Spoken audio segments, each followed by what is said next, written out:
નમસ્કાર, TV30ના digital platform પર આપનું સ્વાગત છે. આપ જોઈ રહ્યા છો ટોપ ન્યૂઝ. કર્ણાટકમાં નંદિનીના નામે નકલી ઘી રેકેટ ચલાવવા બદલ દંપતીની ધરપકડ કરાઈ.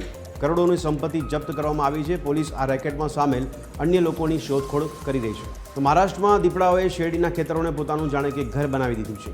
ખેડૂતો અને મજૂરોમાં ગભરાટ ફેલાયો છે. દીપડાને પકડવા માટે વહીવટીતંત્રએ પ્રયાસ હાથ ધર્યો.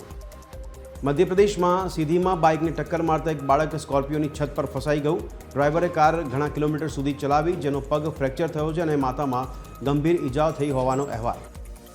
બંધારણ દિવસ પર રાષ્ટ્રપતિ મુર્મુએ નિવેદન આપ્યું. વિકસિત ભારતનો સંકલ્પ ચોક્કસ પૂર્ણ થશે.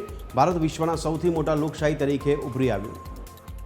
તો ઓનલાઈન ગેમિંગના પૈસા પર કેન્દ્ર સરકારનું મોટું નિવેદન. નાણાંનો ઉપયોગ મની લોન્ડરિંગ અને આતંકવાદી ભંડોળ માટે કરવામાં આવે છે, જે દેશની અખંડિતતા માટે ખતરો.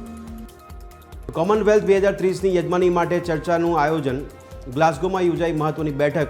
આજે કોમનવેલ્થ ગેમ્સની યજમાની માટે મરાઈ અંતિમ મહોર. મોદી કેબિનેટનો નિર્ણય. ઓખાથી કાનાલુસની રેલવે લાઇન અપગ્રેડ કરવામાં આવશે. રેલવે લાઇન ડબલિંગના પ્રોજેક્ટ માટે 1457 કરોડના ખર્ચને મંજૂરી આપી.